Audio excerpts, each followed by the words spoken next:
En esta lección aprenderás acerca de qué es una clase, qué es una instancia, vamos a ver más acerca de la encapsulación y también de un concepto muy importante relacionado con ella que es el data hiding.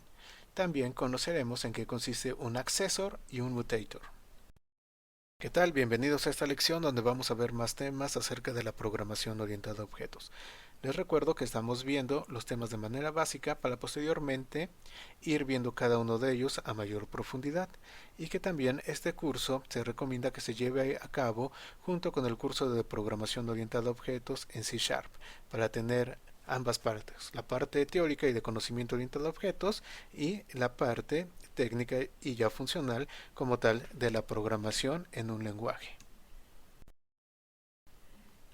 Cuando nosotros hacemos algo, generalmente lo primero que llevamos a cabo es la creación de un pequeño plano que nos indique qué características va a tener eso y cómo se va a comportar.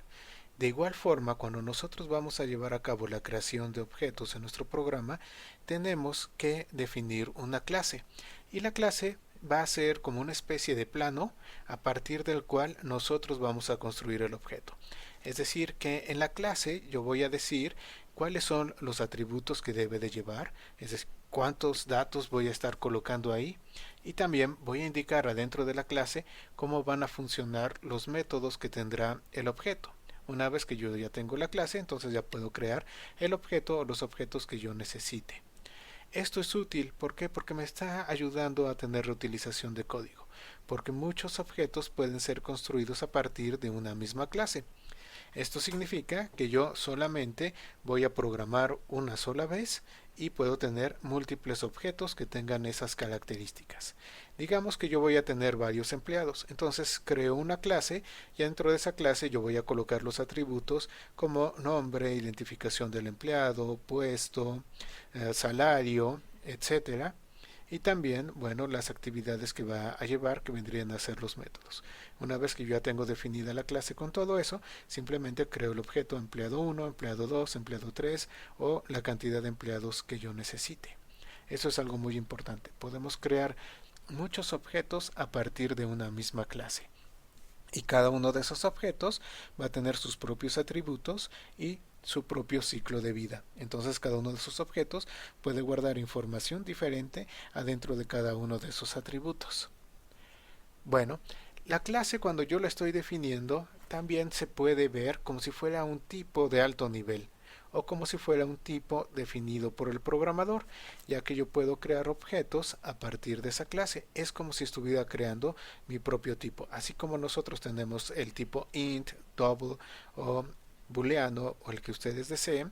Bueno, pues yo también puedo tener mi tipo trabajador, mi tipo automóvil, mi tipo guitarra o lo que yo necesite adentro del modelo, adentro del sistema que yo esté haciendo en mi aplicación.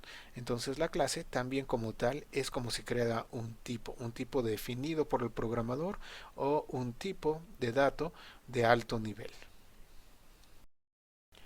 Una vez que nosotros tenemos la clase, pues obviamente deseamos crear objetos con esa clase. A un objeto que yo he creado se le conoce también como si fuera una instancia. Es decir, el nombre instancia a veces lo utilizamos como sinónimo de objeto. Tengo mi clase, he definido todo eso. Voy a necesitar crear un empleado, entonces ese empleado va a ser una instancia de esa clase. Si yo tengo mi clase automóvil y voy a tener el objeto carro 1, carro 2 y carro 3, entonces carro 1, carro 2 y carro 3 son instancias de mi clase de automóvil. El proceso por medio del cual nosotros creamos un objeto a partir de una clase lo vamos a conocer como instanciación, es decir, la creación de la instancia. Este es un punto importante y aunque no lo crean, es bastante sencillo crear un objeto a partir de una clase.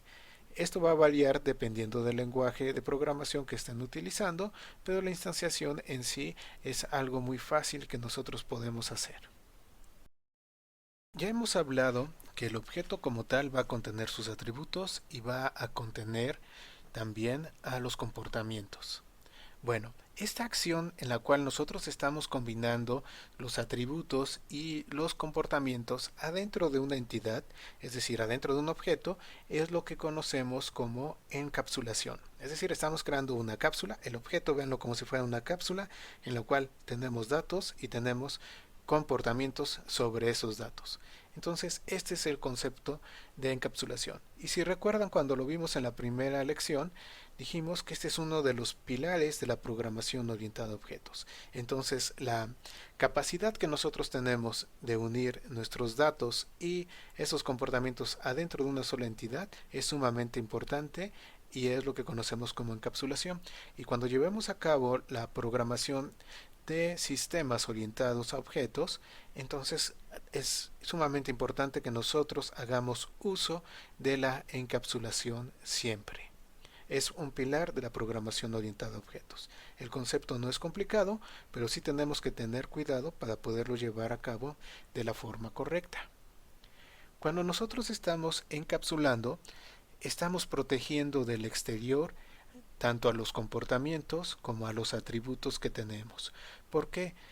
Porque si nosotros dejamos que el exterior libremente pueda tener acceso a ellos, podemos tener corrupción de información o se pueden invocar cosas en el momento equivocado, lo cual nos puede producir errores o problemas en el sistema. Entonces la encapsulación es una forma de proteger esa información que está adentro del objeto. Entonces, esto nos lleva a que no necesariamente tenemos que revelar al exterior todos los atributos y todos los comportamientos que tiene el objeto.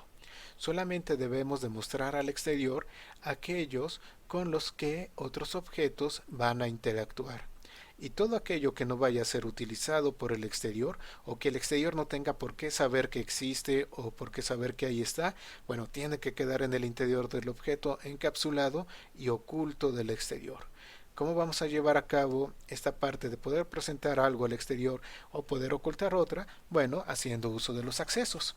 Vamos a tener el public para que el exterior pueda conocer aquello que realmente le interesa y solamente aquello que necesita, y vamos a tener private para bloquearle al exterior aquello que no necesita saber o que no necesita invocar o que no necesita leer.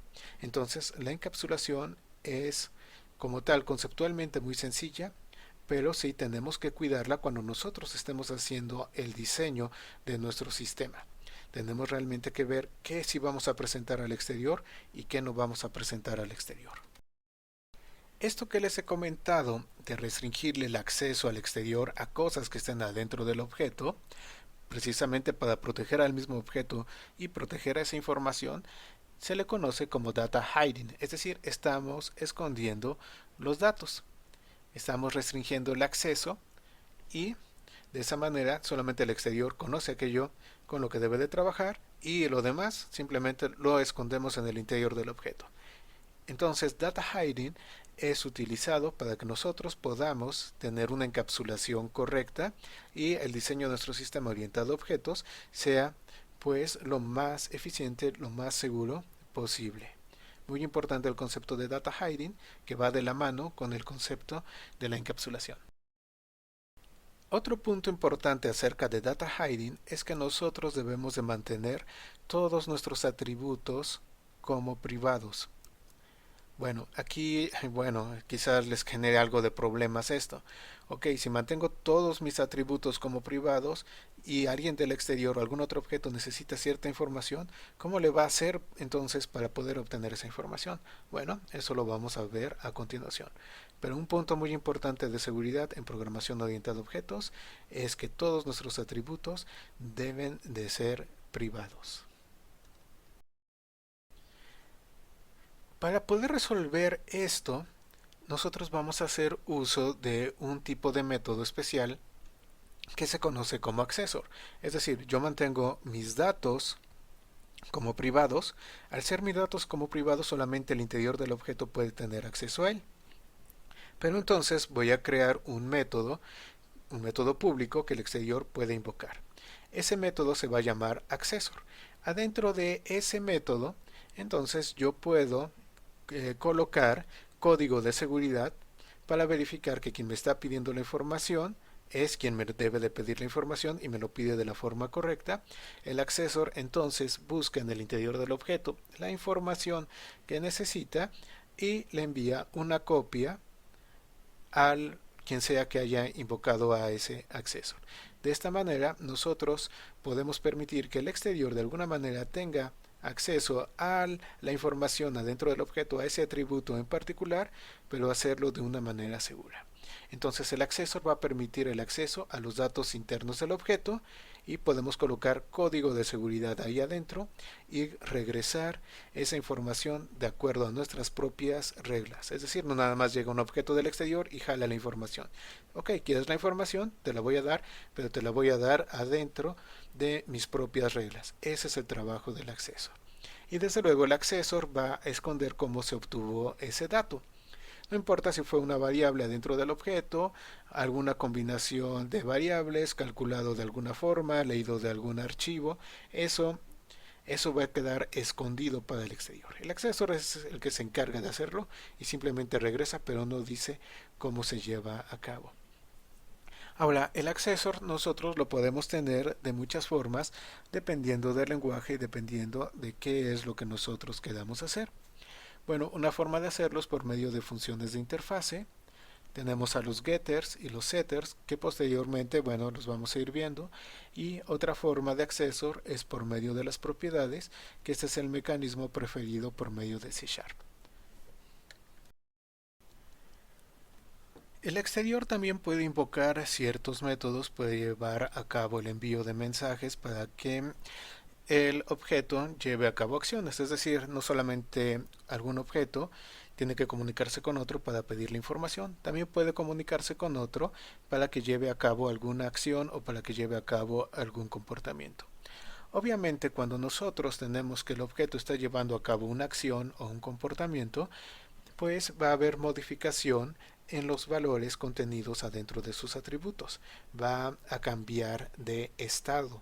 Si recuerdan, el estado son los valores que tienen los atributos en un momento en particular del tiempo. Entonces, si cambian esos valores, cambia el estado del objeto. Los métodos que son invocados por el exterior y que nos llevan a cabo acciones que van a alterar o van a cambiar el estado interno del objeto se conocen como mutators o mutadores. Y bueno, también son muy utilizados y también tenemos que planificar cuáles son los que vamos a tener adentro de nuestro